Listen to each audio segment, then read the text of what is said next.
Hello everyone, welcome to teaching circle. इस video में हम लोग राइटिंग स्किल्स का टॉपिक करेंगे।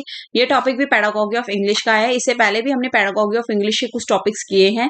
मैंने पेडागोगी ऑफ इंग्लिश की एक प्लेलिस्ट बनाई हुई है जिसमें आपको सारे टॉपिक्स मिल जाएंगे। इस वीडियो में हम लोग राइटिंग स्किल्स के बारे में समझेंगे कि राइटिंग कैसे डेवलप की जाती है, कैसे हम लोग लिखना सीखते हैं। पहले हम लोग स्टार्ट करेंगे मैकेनिक्स ऑफ राइटिंग से। राइटिंग क्या है, राइटिंग स्किल्स कैसे डेवलप होती है। जब भी हम किसी भी लैंग्वेज को सीखते हैं तभी हमारे अंदर राइटिंग स्किल्स जो होती हैं वो डेवलप होती हैं। किसी भी भाषा को सीखते टाइम हमें राइटिंग की जरूरत होती है और तभी ये स्किल्स हमारे अंदर विकसित होती हैं। किसी भी भाषा को सीखने के लिए हमें 4 चीजों की जरूरत होती है। पहले listening, speaking, reading and writing.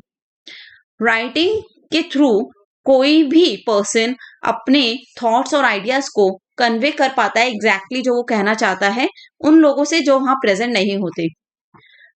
Writing से जो होता है हम लोग लिख कर रख लेते हैं तो वो रिकॉर्ड परमानेंट्स भी रह जाते हैं। ठीक है, रिकॉर्ड परमानेंट भी हम सिक्योर कर पाते हैं। रीडिंग हमें फुल मैन बनाती है, राइटिंग हमें एग्जैक्ट मैन बनाती है। रीडिंग से हम लोग चीज इंफॉर्मेशन गैदर करते हैं और राइटिंग के थ्रू हम लोग अपने आइडियाज और थॉट्स को कन्वे कर पाते हैं एग्जैक्टली। अब हम लोग देखेंगे कि राइटिंग कैसे लिखी जाती है, कैसे स्टार्ट होता है, कैसे हम लोग उसमें इन्वॉल्व होते हैं। तो ये क्या राइटिंग कैसे होता है। राइटिंग हैंड और आई, ठीक है, हाथों का हमारा और आंखों का कोऑर्डिनेशन होता है जिसमें हम अपने हाथों की जो फिंगर्स होती हैं, स्मॉल मसल्स को एकदम उन पे कोऑर्डिनेट करके हम लोग लिखते हैं। तो हैंड और आई का कोऑर्डिनेशन के थ्रू ही हम लोग राइटिंग कर पाते हैं। 2 टाइप्स ऑफ लर्नर होते हैं किसी भी लैंग्वेज को सीखने के लिए। ठीक है, फर्स्ट कैटेगरी में वो आते हैं जिन्होंने अभी तक कोई लैंग्वेज सीखा ही नहीं है। ठीक है, सेकंड कैटेगरी में वो आते हैं जो अपनी मदर टंग मतलब सीख कर आए हैं। ठीक है, उन्हें वो राइटिंग सीखनी है।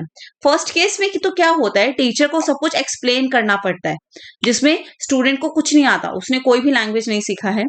तो उसमें केस में क्या होता है, टीचर्स लर्नर्स को सिखाती है कि कैसे बैठना है, कैसे नोटबुक को हैंड में लेना है, कैसे पेन होल्ड करना है और इसी तरीके से धीरे धीरे उसे पेन के साथ राइटिंग सिखाई जाती है। आप लोगों को पता होगा पहले बच्चों को चौक दिए जाते हैं स्मॉल बोर्ड्स पर और क्ले से हम लोग लिखना सिखाते हैं। पेन वो बाद में धीरे धीरे पकड़ना सीखता है। पहले हम लोग स्ट्रेट लाइंस डालना सिखाते हैं, सर्कल्स बनाना सिखाते हैं। ठीक है, डॉट्स प्रिंटेड पेजेस होते हैं उन पे लिखना सिखाते हैं एक एक लेटर। उसके बाद धीरे धीरे जो होता है वो पूरा राइटिंग स्किल्स डेवलप होता है। अब नेक्स्ट हम देखेंगे कि कंसिडरेशंस बिफोर टीचिंग राइटिंग। ठीक है, कैसे टीचिंग राइटिंग, अगर टीचर को एक राइटिंग स्किल डेवलप करनी है स्टूडेंट में तो वो किस किस चीज को कंसिडर करेंगे।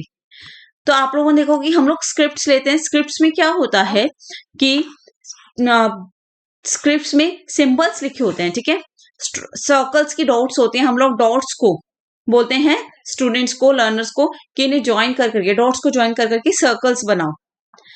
स्क्रिप्ट्स भी 2 तरह की होती है, एक होती है प्रिंट स्क्रिप्ट और एक होती है कर्सिव स्क्रिप्ट। प्रिंट स्क्रिप्ट में मैंने अभी आपको बताया कि टेक्स्ट बुक्स में क्या होता है, प्रिंट स्क्रिप्ट होती है राइटिंग की। ठीक है, जिसमें हम लोग बिगिनर्स को क्या करते हैं, वो धीरे धीरे प्रिंटेड स्क्रिप्ट पर अपना पेंसिल चलाना स्टार्ट करते हैं। इसमें लेटर्स को ज्वाइन नहीं किया जाता। फिर नेक्स्ट स्टेज होता है कर्सिव स्क्रिप्ट। कर्सिव स्क्रिप्ट में क्या होता है, हम लोग लर्नर्स को लेटर्स को धीरे धीरे ज्वाइन करके लिखना सिखाते हैं जो हमारा टाइम एनर्जी दोनों बचाते हैं। पता है ना आप लोगों की पहले हम लोगों ने ऐसी प्रिंटेड स्क्रिप्ट से पहले हम लोग एक एक लेटर बनाना सीखते हैं प्रिंटेड पे स्क्रिप्ट से। उसके बाद फिर हम लोग कर्सिव राइटिंग सीखते हैं कि कैसे वर्ड्स को ज्वाइन करके हम लोग अच्छे से लिख सकते हैं। लैंग्वेज मटेरियल को भी चूज किया जाता है। टीचर को बहुत ही केयरफुल होना चाहिए जब वो लैंग्वेज मटेरियल स्टूडेंट्स की चूज करता है। ठीक है, जिससे कि स्टूडेंट्स में स्पेलिंग्स का प्रॉब्लम ना हो। उसके बाद चॉइस ऑफ स्लैंट की किस तरीके से आप लोग को तिरछा लिखना है, फॉरवर्ड स्लैंटिंग में लिखना है, इरेक्ट पोजीशन कैसे आएगी। तो ये सारा जो है वो धीरे धीरे टीचर अपने लर्नर को सिखाता है कि हमें किस तरीके से धीरे धीरे अपनी राइटिंग स्किल्स को डेवलप करना है, राइटिंग स्टेजेस में आगे बढ़ना है।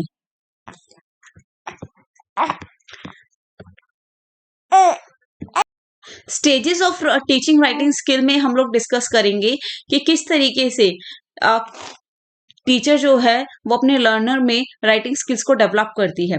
तो फर्स्ट स्टेज क्या होता है, ट्रेनिंग ऑफ पेनमैनशिप। इसमें क्या होता है, इसमें लर्नर्स के अंदर राइटिंग स्किल्स को डेवलप किया जाता है। इंग्लिश लेटर्स को लिखने के लिए कैसे उन्हें कंबाइन करके लिखना है, तभी लर्नर्स की जो पावर होती है, जो वो ऑब्जर्व करते हैं, कॉन्सेंट्रेट कर पाते हैं, तभी उनका राइटिंग में भी इंटरेस्ट बन पाता है। जब टीचर उन्हें हेल्प करता है और एकदम स्टार्टिंग से सिखाता है कि किस तरीके से उन्हें राइटिंग स्किल्स अपनी डेवलप करनी है। ट्रेनिंग इन पेनमैनशिप में आपको सबसे पहले टीचर जो है वो बोलता है कि कैसे आप अपनी मसल्स को, फिंगर्स को यूज करके, फिंगर्स हैंड मसल्स को यूज करके, फिंगर्स के थ्रू धीरे धीरे पेन होल्ड करके आप क्या करेंगे, स्ट्रेट लाइंस बनाएंगे, स्लैंटिंग लाइंस बनाएंगे, हाफ सर्कल्स बनाएंगे। उससे आप धीरे धीरे आप क्या कर पाओगे, लेटर्स तक पहुंच पाओगे। पहले टीचर क्या करती है, आपको पता होगा, हम भी जब प्लेवे के जो छोटे बच्चे होते हैं स्कूल के, उन्हें सैंड पर लिखना सिखाते हैं, चौक देते हैं, क्ले से लिखना सिखाते हैं। तो ये क्ले से बोलते हैं कि ये लेटर बनाओ। उसके बाद ही उन्हें पेंसिल जो है वो होल्ड करना सिखाया जाता है। तो इस यही ट्रेनिंग जो होती है वो टीचर अपने स्टूडेंट्स को, अपने लर्नर्स को देती है, जिससे कि राइटिंग स्किल्स उनमें डेवलप हो पाए। उसके बाद सेकंड स्टेज आता है लेटर राइटिंग का। फिर टीचर बताती है कि फर्स्ट कैपिटल लेटर होना चाहिए, उसके बाद स्मॉल लेटर्स होने चाहिए। इस तरीके से कैपिटल लेटर्स और स्मॉल लेटर्स के साथ मिलकर एक वर्ड जो होता है वो प्रॉपरली अच्छे से लिखा जाता है। एग्जैक्टली इस तरीके से राइटिंग स्किल्स को डेवलप किया जाता है। नेक्स्ट बताया कि और क्या टेक्निक्स हैं जो यूज की जाती हैं। टीचर क्या करता है कि पेंसिल के साथ नोटबुक्स में स्टूडेंट्स की लिख देता है कुछ भी, और स्टूडेंट्स को बोलता है कि उसे ओवरराइट करो।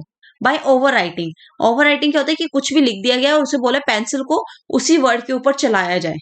मैंने आपकी जैसे नोटबुक में लिख दिया पेन, तो पेन लिख दिया है उसे, और पेन के ऊपर ही मैं आपको बोल रही हूँ जो मैंने लिखा है कि इस पेन को ही आप दोबारा इसी के ऊपर चलाओ, over writing. Second, with the help of flash cards. आपने फ्लैश कार्ड्स देखे होंगे, बच्चों को हम लोग यूज कराते हैं, ठीक है, तो उनके थ्रू भी लिखना सिखाया जाता है। ब्लैक बोर्ड की हेल्प से बोलते हैं कि ब्लैक बोर्ड पे टीचर कुछ लिख देती है और बोलते हैं उनको ऑब्जर्व करो अपने लर्नर्स को, और केयरफुली अपनी नोटबुक्स में नोट डाउन करो। सब्स्टिट्यूशन टेबल के थ्रू भी सिखाया जाता है, ब्लैक बोर्ड चार्ट पर लिख के, जैसे कि मैंने अभी आपको बताया कि टीचर लिख देती है और बोलती है फिर ऑब्जर्व करके स्टूडेंट को अपनी नोटबुक में एग्जैक्टली वो लिखना होता है। तो डिफरेंट मेथड्स होते हैं टीचिंग राइटिंग के। किंडरगार्टन मेथड में यही होता है कि आपको क्या होता है, पहले कैपिटल और स्मॉल लेटर सिखाए जाते हैं। हम ट्रेसिंग मेथड सिखाते हैं बच्चों को, किस तरीके से आपको अपने लर्नर्स को बोला जाता है कि आप अपनी मूवमेंट्स के थ्रू, हैंड मूवमेंट्स के थ्रू प्रिंटेड और रिटन लेटर्स के ऊपर अपनी पेन और पेंसिल को चलाओ, जिससे कि आप उन्हें ट्रेस कर पाओ। फ्री इमिटेशन मेथड होता है। इसमें क्या होता है, इसमें ब्लैक बोर्ड पे और नोटबुक पे लिखा जाता है स्टूडेंट्स की, और उनको बोला जाता है कि आप इन्हें इमिटेट मतलब होता है नकल करना, कॉपी करना, कॉपी करके उसे दोबारा लिखिए, जिससे कि आपको पता चले कि आप क्या लिख रहे हैं, आपको समझ आए कि राइटिंग किस तरीके से की जाती है। तो इन्हीं तरीकों से, किस तरीके से कि भाई कैसे हमें पहले स्ट्रेट लाइन बनानी है, फिर हम लोग सैंड पे लिखना सिखाते हैं, चौक से बोलते हैं बच्चों को लिखने के लिए, धीरे धीरे उन्हें स्ट्रोक, सर्कल बनाना, कर्व्स बनाना सिखाया जाता है। इन्हीं तरीकों से एक लर्नर के अंदर राइटिंग स्किल्स को डेवलप किया जाता है। तो इस वीडियो में हम लोगों ने मैकेनिक्स ऑफ राइटिंग देखा है, किस तरीके से टीचर जो है वो अपने लर्नर के अंदर राइटिंग स्किल डेवलप करता है। वो सारे पॉइंट्स देखे हैं कि धीरे धीरे प्रिंटेड स्क्रिप्ट्स को कैसे यूज किया जाता है, हमने ये देखा है कर्सिव राइटिंग पे कैसे आते हैं, फिर कैसे लेटर फॉर्मेशन होता है, कैपिटल लेटर्स के बाद स्मॉल लेटर्स का यूज किया जाता है और एक वर्ड को बनाया जाता है। तो ये टीचर का लर्नर को राइटिंग स्किल डेवलप करना, उनके अंदर पूरा प्रोसेस, इसके ऊपर भी बहुत बार क्वेश्चन आता है। तो बहुत इजी है, आप लोग जब ये पूरा नोट्स एक बार फिर से गो थ्रू करेंगे तब आप लोगों को और भी अच्छे से समझ आ जाएगा।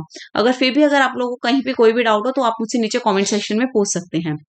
बाकी अभी इस वीडियो में इतना ही, और हम लोग नेक्स्ट वीडियो में नेक्स्ट टॉपिक करेंगे, और तब तक के लिए all the best and take care.